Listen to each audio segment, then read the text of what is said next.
आज तो साकिब न कुछ आता है न जाता है। कहते साकिब आंखें बंद करके कहते दे वरना तख्ता पलट देंगे, दे वरना तुझे तबाह कर देंगे। एक ऐसा ही आ गया था भिखारी मेरे आला हजरत की चौखट पर। लोग कहते हैं आला हजरत ने शिर्क को बढ़ावा दिया है, आला हजरत ने कुफ्र को बढ़ावा दिया है। नादान, आला हजरत ने अकीदे की हिफाजत की है और किस शान से हिफाजत की है। एक भिखारी मेरे रजा की चौखट पे आया और आके कहने लगा इतने रुपए दो, 5 रुपए दो, वरना तुम्हारी हवेली का तख्ता पलट दूंगा। मेरे इमाम मकान से बाहर निकले, कहते पैसे जितने चाहे उतने ले जा, लेकिन खुदा की हुकूमत में हुक्मरानी में दखल अंदाजी ना कर। ये तेरा जुमला शरीयत के खिलाफ है, जो तू कह रहा है ये गलत है, ये जुमला ना कह। उसे मालूम ना था आज पाला किससे पड़ गया है। आज पाला सिर्फ एक मौलवी से नहीं बल्कि मुस्तफा के दर के कलंदर से पड़ गया था।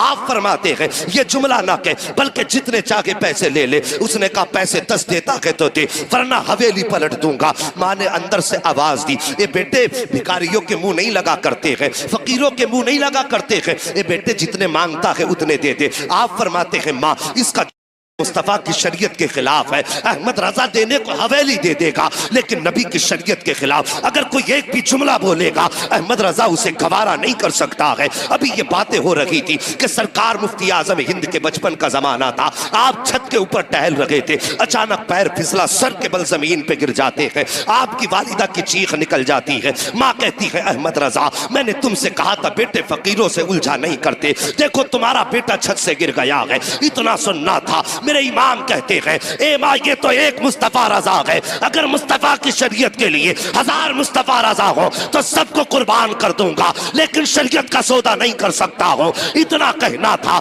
मुफ्ती आजम उठे हैं और दौड़ करके अपने बाप के कदमों से लिपटते हैं। कहते बाबा आपको जो फैसला करना है कीजिए। मुस्तफा रजा को एक खराश तक नहीं आई है। आला हजरत को जलाल आया, आपने अपने पैर के जूती को आगे किया था। फरमाते सुन तू हवेली पलटने की बात करता है, अहमद रजा का जूता पलट के दिखा दे। उसने एक हाथ लगाया है, जूते को नहीं हिला पाया, दूसरा हाथ लगाया है, जूते को नहीं हिला पाया है, पूरी ताकत लगा दी, जूता नहीं हिला पाया, पीछे हट के खड़ा हो गया। कहने लगा मौलाना तुम्हारे पास कोई जादू है जिसकी वजह से जूता जाम हो गया है। मेरे इमाम ने मुस्कुरा के फरमाया था सुनिए अपनी जहालत वाली बातें अपनी जेब में रख, मैं जादू की बुनियाद पे नहीं बल्कि जो भी कहता हूँ मदीने वाले मुस्तफा की हुकूमत। वाह बाबा नारे तकबीर, नारे रिसालत, नारे गौसियत, मसलके आला हजरत, फैज़ाने आला हजरत, गरीब नवाज कॉन्फ्रेंस,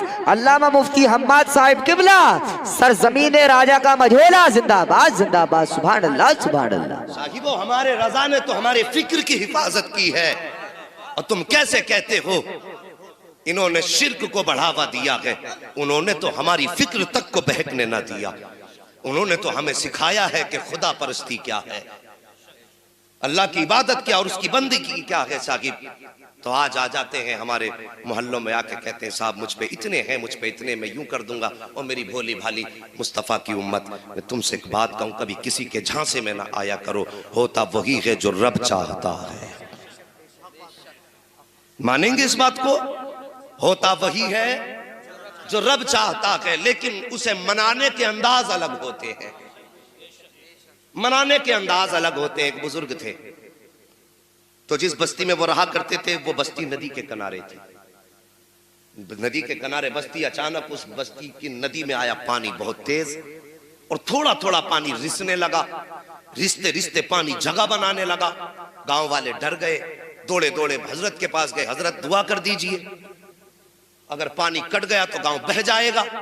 आपने अपनी लाठी उठाई और वहीं गए जहां पे पानी कट रहा था। और जाने के बाद करना क्या था? कटते हुए पानी पे मिट्टी रखनी थी या हाथ लगा के रोकना था।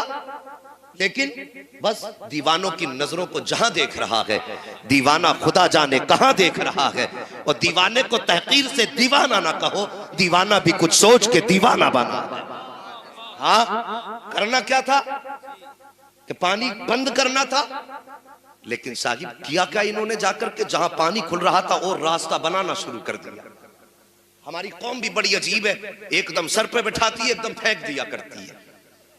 न तहकीक की फुर्सत, न जानकारी की।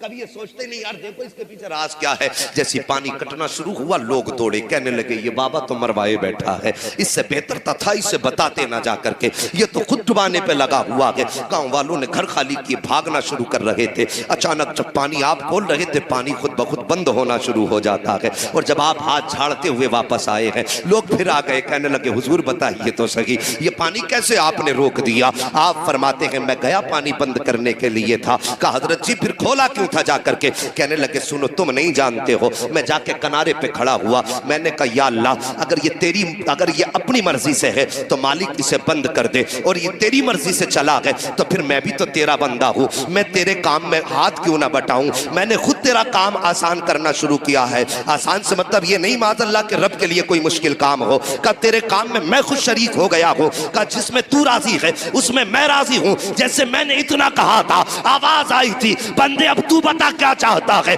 मैंने कहा मालिक पानी बंद कर दे, का इतना कहना था दरिया ने अपना रुख ले लिया है। ये मुस्तफा के उम्मत के अदाओं वलियों की अदाएं होती है, और ये अदाएं कब बनती है जब मुस्तफा की उम्मत को अपनी रजा को खुदा की रजा में ढालना होता है। तभी तो डॉक्टर इकबाल ने कहा था कि खुदी को कर बुलंद इतना कि हर तकदीर से पहले खुदा बंदे से खुद पूछे बता तेरी रजा। बाबा नारे तकबीर, नारे रिसालत, नारे गौसियत, मसलके आला हजरत, फैजान आला हजरत, गरीब नवाज कॉन्फ्रेंस, अल्लामा मुफ्ती हम्माद साहिब किबला, सरजमीन राजा का मझोला, जिंदाबाद जिंदाबाद, सुभान अल्लाह सुभान अल्लाह। समझ में आ गई। और मैं कहता हूं साकिब वो अगर घर पे फकीरी और गरीबी डेरे डाल ले और तेरे घर में अगर फाके होने लगे तो किसी अमीर की चौखट पे हाथ फैलाने मत जाना, किसी जमींदार के आगे कट्टा लेके मत जाना कि मेरे बच्चे भूखे हैं इसे कुछ दाना दे दो। चंद टकों के बदले में किसी की चौखट पे ईमान मत बेचना। अगर गरीबी तुम्हारे दरवाजे पे डेरा डाल लेना तो जाना मस्जिद के दरवाजे पे जाकर के बैठ जाना। तवज्जो है, मस्जिद के दरवाजे पे जाके बैठ जाना और अल्लाह की रजा के लिए जो नमाज पढ़ने आए हैं अपने कपड़े से उनके जूते साफ करना, और ये सोच के करना कि मैं उन लोगों के जूते साफ कर रहा हूं जो मेरे रब की बारगाह में सजदा करने आए हैं। खुदा की कसम मुसीबतें कितनी भी बड़ी हो और ये 40 दिन अमल करके देखना, और फिर अल्लाह की रहमतें अगर तेरे घर पे डेरा ना जमा ले तो फिर आके गरेबान पकड़ ले। हमें तो उससे लेना ही नहीं आया, हमें उससे मांगना ही नहीं आया, हमने उसे राजी करने का कभी सोचा भी नहीं। अल्लाह अकबर, तुम्हारे दरवाजे पर अगर ऐसा कोई ढोंगी आ जाए कि मेरे हिस्से में इतने, मेरे कब्जे में इतने हैं, तो कभी उसके झांसे में मत आना। समझ रहे मेरी बात? उसके झांसे में मत आना। कोई बीमारी होती है डायरेक्ट कहते हैं इसे तो करा दिया है पड़ोसी ने। इन मियाओं ने कौम को आपस में ऐसा लड़ा दिया, भाई को भाई का दुश्मन बना दिया।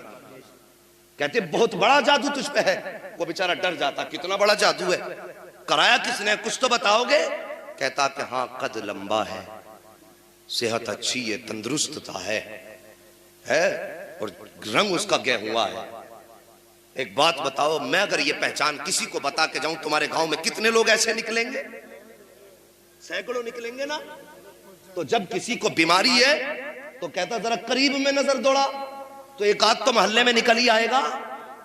और अक्सर मियां क्या करते हैं, मुझे देख करके मेरे भाई का अंदाजा लगाते हैं। मैं इनके ढोंग बता के जा रहा हूं, मेरी कौम किसी के बहकावे में मत आना। मेरी तकरीर तबे यार को बेचैन करती है, सबब क्या है वही कहता हूं जो दिल पर गुजरती है। सबसे पहले अगर आप जाएंगे तो आपके नक्शे के मुताबिक आपके भाई का नक्शा आपके सामने रखेंगे। आप कहेंगे बिल्कुल सही कहा, कि कौन है कि मैं समझ गया। वहां से ये कह के आएंगे और दिल में गुबार पैदा हो चुकेगा कि मुझे जादू कराने वाला मेरा ही भाई निकला, और यहीं से नफरतें पैदा शुरू हो जाती हैं। यहीं से हमारे दरमियान फिर अदावतें शुरू हो जाती हैं और फिर झगड़े इतने बढ़ जाते हैं कि भाई भाई को पानी पिलाने तैयार नहीं है, अपना अपने को माफ करने के लिए तैयार नहीं है, एक दूसरे के दस्तगरेबा रहते हैं, सोचते मैं इसे तबाह कर दूं, वो सोचता मैं इसे तबाह कर दूं। जब तुम्हारे जहन में ये बात आई कि इसने जादू कराया है तो फिर तुम उसके साथ गलत करोगे। जब तुम गलत करना शुरू कर देते हो तो फिर वो सोचता मेरा भाई मेरा दुश्मन हो गया है। पहले कोई दुश्मनी नहीं थी, अब दुश्मनी बढ़ती चली जाती है। साहिब ये ईमान नहीं है, ये मुस्तफा का दिया हुआ दीन नहीं है। दीन तो ये था उनके दरवाजे का, अगर तुझे अल्लाह ने दौलत वाला बनाया है भाई, अगर तेरी करवट में रहता है गरीब है, ठेला चला के बच्चों के गुजारे करता है, और तेरे दस्तरखान पे रोज गोश्त और मुर्ग मुसल्लम उड़ाए जाते हैं, और तेरा भाई कभी चटनी से खा रहा है, कभी दाल को तीन टाइम खा रहा है, तो हमारा इस्लाम तो ये है कि जिस दिन तेरे दस्तरखान पे अच्छा खाना बन जाए, थोड़ा सा प्याली में ले लेकर के गरीब भाई के दस्तरखान पे चला जा और उसके दस्तरखान पे जाकर के बैठ, अपने हाथ से लुकमा तोड़ और तोड़ने के बाद भाई के मुंह में दे दे। खुदा की कसम जिस दिन ये प्यार हमारे बीच में आएगा, इधर तुम मुस्कुराओगे, उधर मदीने वाला मुस्तफा मुस्कुराने लग जाए। ये है इस्लाम। तो हमारी कौम को तबाह कर दिया इन झूठे और मक्कार